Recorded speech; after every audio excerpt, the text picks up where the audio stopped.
ایک عورت آپریشن کے کمرے میں داخل ہوئی تاکہ اس کا بچہ پیدا ہو، اور اسی دوران اس کی روح قبض کر لی گئی، اور اس نے ایک خوبصورت بیٹے کو جنم دینے کے بعد وفات پائی۔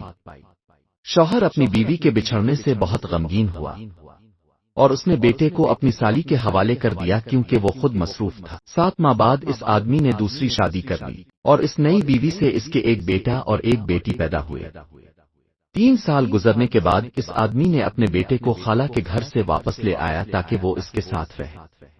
بیوی نے اپنے بچوں کا خیال رکھا لیکن اس بچے کا خیال نہ رکھا۔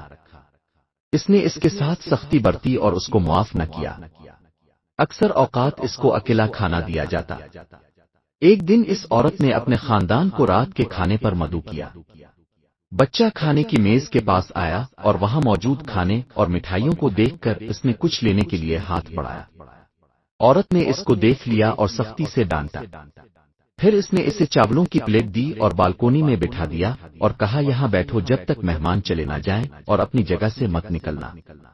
بچہ جو ابھی 4 سال کا بھی نہیں ہوا تھا، سردی کے موسم میں بالکونی میں اکیلا بیٹھا کھانا کھا رہا تھا۔ اسے سوتیلی ماں سے ڈر لگا کہ کہیں وہ باہر نکلے اور اس کو مارے، تو وہ وہیں سو گیا۔ عورت کے رشتہ دار چلے گئے اور عورت اپنے بچوں کو لے کر سونے چلی گئی۔ شوہر دیر سے کام سے آیا، بیوی نے کہا کہ میں تمہارے لیے کھانا لاتی ہوں۔ اس نے کہا میں باہر کھا چکا ہوں۔ اس نے اپنے یتیم ماں بیٹے کے بارے میں پوچھا تو بیوی نے کہا وہ اپنے بستر پر سو رہا ہے اور بھول گئی کہ اس کو بالکونی میں بٹھایا تھا۔ شوہر سو گیا۔ سوتے میں اس نے اپنی مرحوم بیوی کو خواب میں دیکھا جو کہہ رہی تھی اپنے بیٹے کا خیال رکھو۔ وہ آدمی گھبرا کر اٹھا اور بچے کے بارے میں پوچھا۔ بیوی نے کہا وہ اپنے بستر پر ہے۔ وہ آدمی سو گیا۔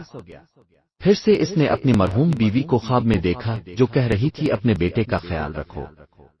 آدمی نے دوبارہ پوچھا، بیوی نے کہا اب بات کا بتنگڑ بنا رہے ہیں، بچہ اپنے بستر پر سو رہا ہے، فکر نہ کریں۔ آدمی تیسری بار سویا۔ پھر اس نے اپنی مرحوم بیوی کو دیکھا جو کہہ رہی تھی اب تمہارا بیٹا میرے پاس آ گیا ہے۔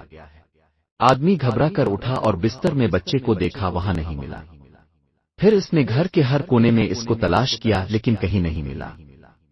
اس نے بالکونی کا دروازہ کھولا تو دیکھا بچہ سردی سے کانپ رہا تھا۔ اس نے اپنے جسم کو لپیٹ رکھا تھا اور سر کو گھٹنوں میں چھپا رکھا تھا۔ بچہ زرد چہرے کے ساتھ بے حرکت تھا۔ باپ نے اس کو ہلایا تو معلوم ہوا کہ وہ انتقال کر چکا ہے۔ اس کے ہاتھ میں چاولوں کی پلیٹ تھی، کچھ کھا چکا تھا اور کچھ چھوڑ دیا تھا، کیونکہ وہ اس سے ملنے والا تھا جو اس پر رحم کرے گی۔ وہ اپنی ماں سے ملنے والا تھا۔ خدا کے واسطے اپنے بچوں اور دوسروں کے بچوں کے ساتھ رحم دلی سے پیش آئیں۔